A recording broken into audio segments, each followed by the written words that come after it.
السلام عليكم ورحمة الله. ازيكم حبايبي، عاملين ايه؟ النهاردة موضوعنا احنا هنتكلم عن ازاي نستقبل شهر رمضان. ايام جميلة ولحظات سعيدة بدخول الشهر المبارك علينا. شهر رمضان طبعا كلنا عارفين ان هو شهر المستغفرين.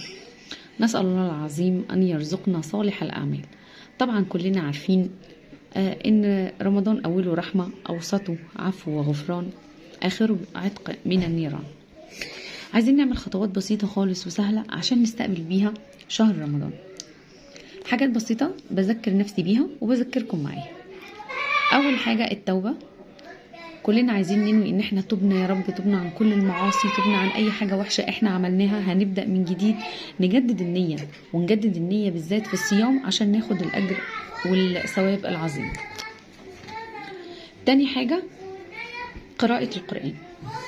يعني الناس اللي هي بتقرأ القرآن، اللي هو عايزة بتسرع في قراءته بسرعة بسرعة بسرعة عشان تقول ألحق أختمه مرة واثنين وثلاثة واربعة. ما ينفعش. لازم أقرأ القرآن. طبعا ربنا يقدرك تختميه أكتر من مرة، بس لازم يكون بتدبر آياته وفهم معانيه على قد ما تقدر. تالت حاجة حفظ اللسان، وده بقى اللي مودينا طبعا في داهية كلنا. يعني لازم نعرف ان الصيام ده مش هو ان انا امتنع عن الاكل والشرب بس، ولازم اعلم ولادي كده. لازم اقول لهم ان انا بحفظ لساني وبحفظ جوارحي كلها، ابتعد عن المحرمات كلها. تمام. وكمان تحسين الخلق. يعني دي فرصة ان احنا اخلاقنا تتجمل اكتر، اخلاقنا تبقى كويسة اكتر. اعلم ولادي صفات حميدة. النقطة اللي بعدها اتقان العمل. يعني مثلا ما ينفعش ان يكون عندي شغل اسيبه واروح الشغل، وانا في الشغل اقعد بقى اقرا القران عشان الحق اخلصه. لا لا لا خالص. ما هو العمل دوت اصلا عباده. يعني العمل ده عباده. انا ما ينفعش خالص ان انا اسيب العمل واقعد اقرا القران. لا، ما هو العمل دوت انا باخد اجر عليه. وكمان حاجة بقى ما ننساهاش، الإلحاح بالدعاء والإقصار من الدعاء. ولازم يبقى عندك يقين ان شاء الله ربنا هيستجيب. مش شرط يستجيب للدعاء اللي انا عايزاه، ما ممكن يكون الطلب اللي انا عايزاه دوت ربنا شايفه ان هو مش خير ليا. بس اعرفي ان كده كده ان شاء الله هيستجيب لدعاء. ولازم تعرفي ان لا يغير القدر الا الدعاء. بالدعاء ان شاء الله، كتر دعائك لربنا ان شاء الله ربنا يستجيب لدعائنا كلنا. ودي فرصة بقى ان احنا في رمضان نقلع عن العادات السيئة اللي احنا بنعملها، وننوي ان احنا مش هنرجع لها تاني. مش بس في رمضان، لا، حتى بعد رمضان برضو ماشي. ما هو يعني رمضان مش لوحده، مش هو الشهر ده المخصص للعبادة طول السنة، بس احنا بنزود العبادات في رمضان. ونخلي بالنا بقى عادة سيئة جدا جدا معظمنا بيعملها. ربنا يحفظنا من العادة السيئة دي. ايه هي العادة ديت؟ اللي هو ان انا انام طول النهار واسهر طول الليل. لا طبعا ده خطأ كبير جدا جدا جدا، وما ينفعش اعلم ولادنا العادة ديت. يعني مثلا ان انا انظم يومي. اللي هو هنظم يومي ازاي؟ ان انا اجي مثلا اول اليوم انا صليت الفجر. نعتبر ان اليوم بتاعنا بيبدأ من الفجر. صليت الفجر وقلت الاذكار. بعدين انا ممكن انام. انا بالنسبه لي انا بنام تاني، ممكن اصحى على 9-10. انضف البيت بقى. وطبعا ما ننساش انا مشغله طول النهار القران، عندي سماعات اللي هي المدفونه طول النهار ان شاء الله مشغلاها على القران. وبعدين بقى خلصت خلاص الشقه. باخد بقى شاور واظبط نفسي واظبط الولاد، وابدا بقى اعمل الاكل والعصاير. واهم ما في الموضوع طبعا الظهر يأذن، اسيب اللي في ايدي واروح واروح اصلي. العصر يأذن، اسيب اللي في ايدي واروح اصلي. عشان الاوقات ما تتراكمش على بعضها وتحسي ان هو في ثقل عليكي او تكسلي عنه. لا لا لا خالص. ده الاساس معانا الصلاة، ما ينفعش خلاص. وكمان بقى عايزين نقوله جينا بقى حطينا الفطار وفطرنا. طيب تعملي ايه بعد الفطار؟ طبعا اهم حاجه تصلي المغرب على طول، عشان الوقت بيبقى قصير بين المغرب والعشاء. يعني حتى قبل ما تغسلي المواعين والاطباق بتاعتك وتنضفي المطبخ صلي الاول. بعد كده روحي ظبطي مطبخك. تمام. الناس اللي هي بتنزل تصلي بقى في المسجد تحت تنزل تصلي، الناس اللي بتصلي في البيت تصلي التراويح. وبعدين وبالله عليكي حاولي بقى ما تتابعيش بقى مسلسلات كتير ويبقى ليلنا ونهارنا قدام الشاشه. انتي خيلتيني يا رهف رايحه جايه. المهم وبعدين بقى انا بنام مثلا ساعه او ساعتين كده شويه، وبعدين اصحى بقى اصلي قيام ليل، ابدا احضر السحور. وعلى فكره بخلي ولادي يساعدوني في السحور، في تحضير السحور، وهتشوفوا اليوميات بتاعتنا واحنا وهم بيجهزوا معايا السحور وهم بيجهزوا معايا وبيحضروا كمان معايا الفطار.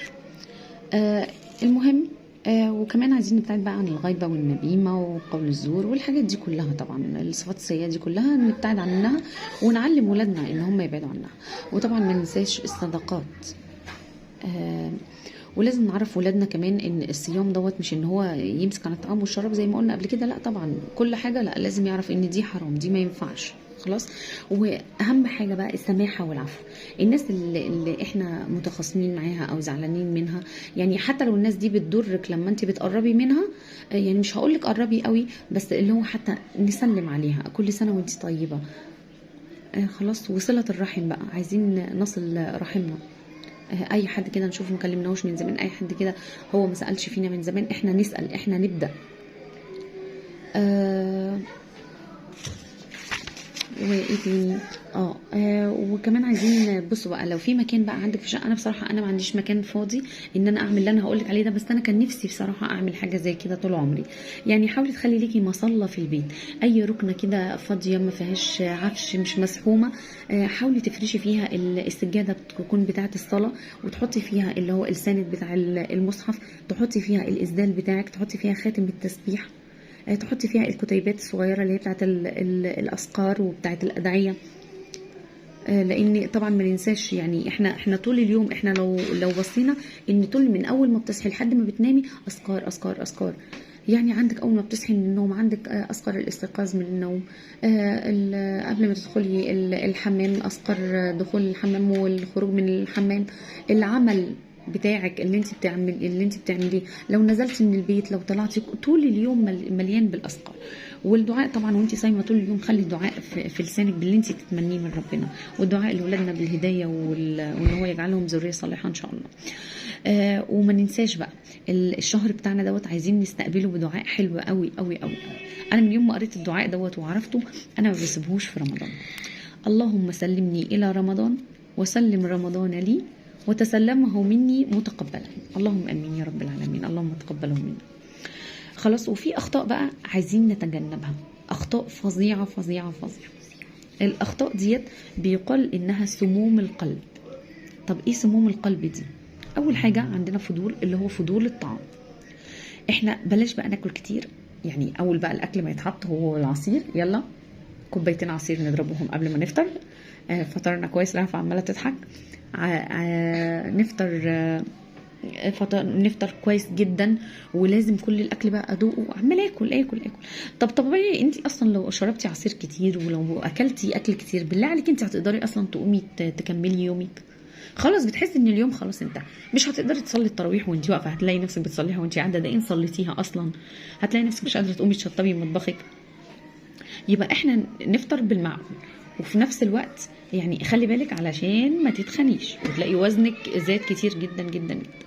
لان انا في سنه من السنين كنت مكبره دماغي خالص، اشرب واكل وعايزه خالص، واللي هو اريح بقى، افطر وانام شويه وبعد كده اصحى، وبعد السحور طبعا بعد الفجر كنت بنام تاني، يعني اكل وانام، فلقيت نفسي فعلا وزني زاد وما كنتش راضيه عن نفسي خالص.